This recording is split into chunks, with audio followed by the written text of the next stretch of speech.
Jono, thanks for joining us. Last session will be with you before the Christmas break. You got the boys down there doing some strongman work. How's that going, first of all, in the midst of winter training? The boys love their strongman sessions every week. We've tried to obviously give them one really tough session per week. It's more about the mental side more than the fitness side, really. It's just developing that little bit of resilience and toughness in trying to replicate tough conditions and tough situations that you might find yourself in during a season, and how you work to get through them and push yourself to get through them. So they do that once a week.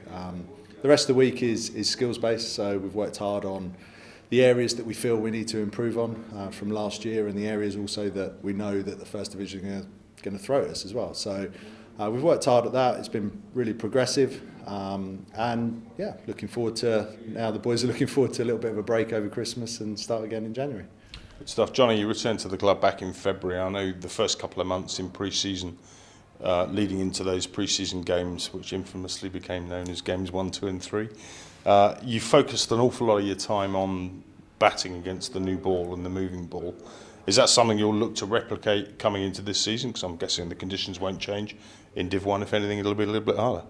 Yeah, I think it's something that we felt, one, the conditions we were facing, and two, again, that little bit of resilience and able to tough it out when it's hard. And I think we spoke at the end of the season about the Worcester game, and actually that was a culmination of all the hard work they'd put in pre-season, to be honest, on a tough wicket and being able to score, get our bonus points to get 500 on that wicket. It was an amazing effort, and I don't see any reason why we don't go down that road again. I think making pre-season hard and challenging is definitely a way that we'll go again this season. I remember back in February when you first returned to the club, we sat and spoke about what your objectives were for the year and what your hopes were. You were fairly cagey at the time.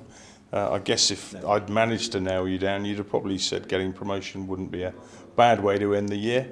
How's it been for you in season 1, first one back at the club at the Helm? It's been great. The boys have been very receptive to the ideas and thoughts that we've got as a management group. They're a good bunch, and they desperately want to do well individually and as a team. And I think that shone through brilliantly after a little sticky patch in the middle and being able to come out the other side. The first year's been great from a red ball perspective. Obviously, our white ball needs to improve. We did okay in the 50 over. Probably unlucky not to go through, but in the T20 is an area where we've really got to push hard to improve and get better. And that'll be a real focus of what we're doing also now and also in the pre-season and working hard towards that.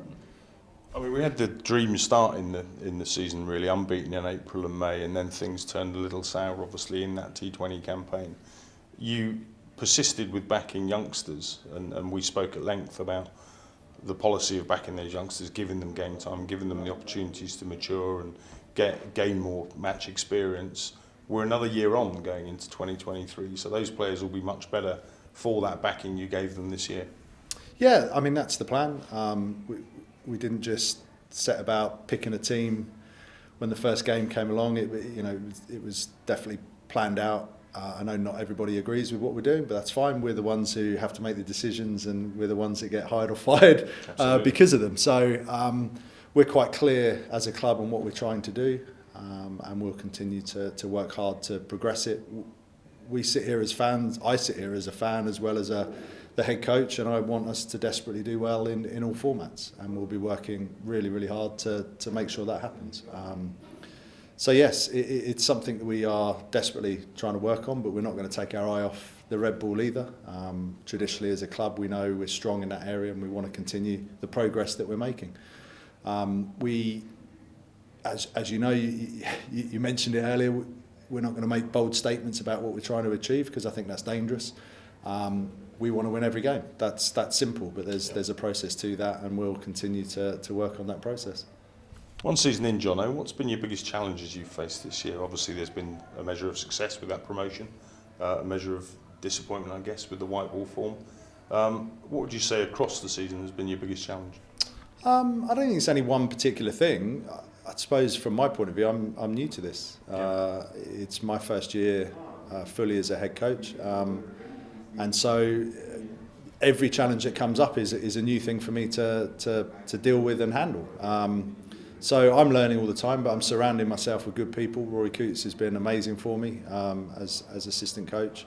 Ramp's obviously coming in with a fantastic experience. It's helped a lot.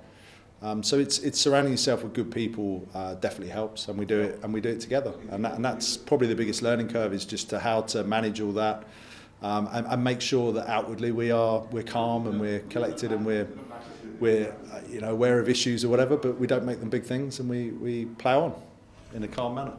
So on the basis of having a team of good coaches and good support staff around you, you've got the foundations there of what you want as a head coach. I guess, of course, you need the buy-in from the players to get your vision, if you like, to buy into what you as a coaching group are trying to achieve. I think you mentioned when you first joined as well, one important thing for you was having the trust of the playing group. Obviously, you've worked with them all as youngsters and you've kind of seen their careers develop. That trust is obviously there. I can see that. Do you put a lot of their success down to that? Yeah, I think the trust thing is bandied about a lot. Everyone wants communication, honesty, trust. The buzzwords thrown around. But the trust comes through a period of time, doesn't it? It's building relationships with people over a period of time, that they know that when you say things, you can back it up, or you're not going to go back on what you're saying.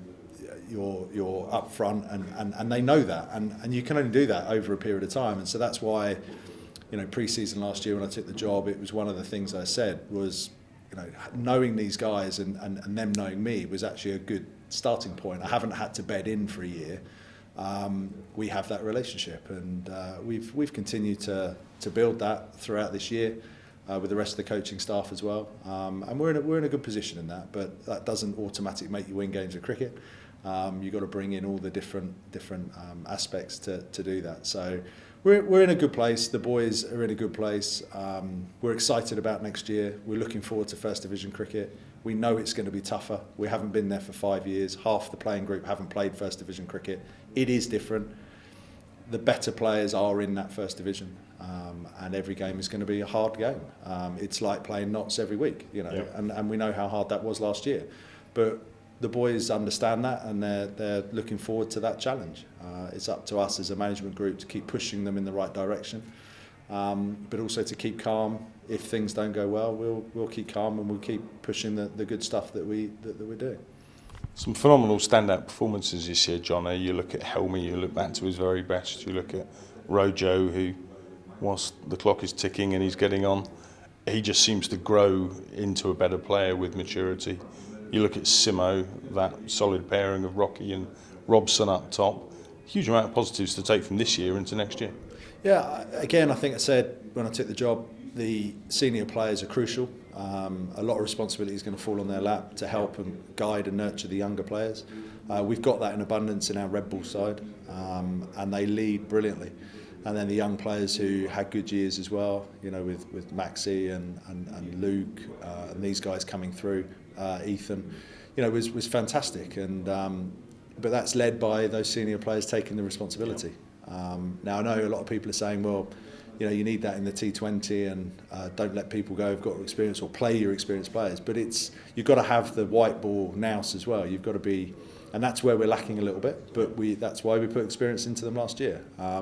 So yes, we need our senior white ball players to stand up a little bit more now and get the right overseas players in to support that and help that. And I'm sure with that and a lot of hard work that the players put in, we'll have a better showing this year. Good stuff. We started this chat, Johnny, with us talking about the strength session, strongman session that the lads are going through downstairs as we speak. Which we need to go and see in a minute. Which we do need to go and see and get some footage of. What does the next 4 months look like? Is it any lavish tours to South Africa or sunnier climes, or is it a month of hard graft come March in the tent back at Merchant Taylors? Yeah, nothing planned so much overseas just at the moment. Something might come up, but at the moment we're planning to be in this country. Lords is an amazing place to drive into every morning. Yeah. It's inspirational, so to turn up and net at the home of cricket is always a great thing. Pre-season then will be under the marquee at Merchant Taylors again.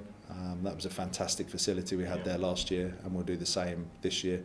We'll get into our pre-season games, game one, and we'll go from there. It's all planned out. We're looking forward to it. Hopefully the weather holds out a little bit outside so we can do some fielding. Looking out at the snow at the moment. Hopefully that won't continue into pre-season, which it did last year, if you remember. It was a little bit frosty and a bit cold last year, but hopefully the weather holds on for us. It certainly was. Okay, John, well, look, thanks ever so much for your time. You guys break up, I think, tomorrow for Christmas. What does Christmas look like in the Johnson household? What have you got on? We've got a busy Christmas, actually. We're visiting family and stuff, so we're down in the New Forest for Christmas, and then we go from there to Taunton and then back home. So yeah, we're travelling around a little bit. So it's good fun. Having a 7-year-old is always good fun at Christmas time. Santa's going to obviously bring him what he wants, I suppose, but it's good fun. So looking forward to it. Good on you. Well, Jono, thanks for joining us. Really well done this year. Congratulations. It's been a stellar first year. Really looking forward to seeing how next year evolves. Have a great Christmas, and we'll hook up with you in the new year. Will do. Thanks, mate.